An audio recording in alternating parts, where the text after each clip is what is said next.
போறாங்க. அங்க நம்ம சாம்போ லூத்தர் கிட்ட விசாரிக்க ஆரம்பிப்பாரு.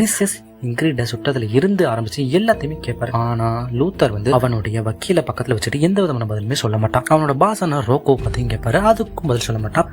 ஆரனை பத்தி பேச்சு கொடுத்துக்கிட்டே இருப்பாரு. லூத்தர் வாயில இருந்து பேஜை பத்தி வர ஆரம்பிச்சிடும். அப்ப அவருக்கு பிடிச்சிருவாரு. பேஜை பத்தி இவனுக்கு ஏதோ ஒரு விஷயம் தெரிஞ்சிருக்கு அப்படின்னு சொல்லி பேஜை பத்தி திருப்பி கேட்பாரு. அப்ப லூத்தருக்கு உடனே கைகள்லாம் வேர்த்து அப்படி காலப்புறம் நாட்டிட்டு அப்படி ஒரு மாதிரி நர்வஸ் ஆகி கோவத்துல கத்திடுவான். அப்ப கன்ஃபார்ம் பண்ணிடுவார், இவனுக்கு பேஜை பத்தி ஏதோ தெரிஞ்சிருக்கு, இவனை பிடிச்சாதான் பேஜை பத்தி நம்மளால கண்டுபிடிக்க முடியும் சொல்லி இதுக்கு மேல கேள்வி அதோட நிப்பாட்டிடுவார். அப்புறம் மிஸ்டர் கிரிட்டுக்கு டிடெக்டிவ் லேடி கால் பண்ணுவாங்க. கால் பண்ணி கெவினோட டெட் பாடி போட்டோவை அனுப்புவாங்க. அதை பார்த்த உடனே மிஸ்டர் கிரிட் பயந்துருவார். இந்த அளவுக்கு பேஜுக்கு என்ன சம்பந்தம்னு கேட்பாரு. இவர் சாகிறதுக்கு முன்னாடி அவரோட ஃபேமிலியை பத்தி விசாரிச்சுக்கிட்டு வந்திருக்காரு. இவரு ஒரு அனாதை தான். ஓப்பன் க்ரோத் ஏஜென்சி தான் இவரை தத்தெடுக்கிறதுக்கு உதவுனாங்கன்னு அவருடைய ஒய்ஃப் சொன்னாங்கன்னு இவர்கிட்ட சொல்லுவாரு. அந்த டிஎன்ஏ சைட்டை விசிட் பண்ணி பார்த்தேன். அதுல பாத்தீங்கன்னா ஏரன், கெவின், டேட்டஸா போன ஹென்றி இவங்க 4 பேரோட டிஎன்ஏவும் மேட்ச் ஆகுது.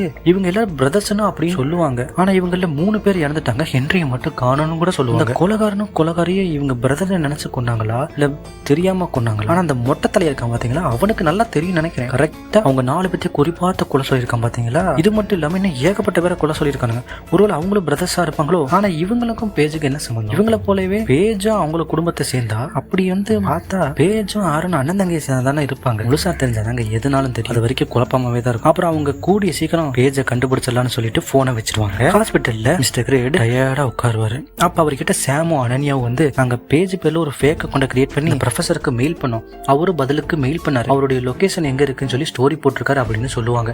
அந்த ஸ்டோரியில ப்ரூக் பிரிட்ஜ் யூனிவர்சிட்டி அப்படின்னு இருக்கும். இதை பார்த்துட்டு கங்க்ராச்சுலேஷன்ஸ், நீங்க ரொம்பவே நல்ல ஒரு வேலையை பார்த்துருக்கீங்கன்னு சொல்லி அவங்கள பாராட்டிட்டு அந்த யூனிவர்சிட்டிக்கு மிஸ்டர் கிரேட்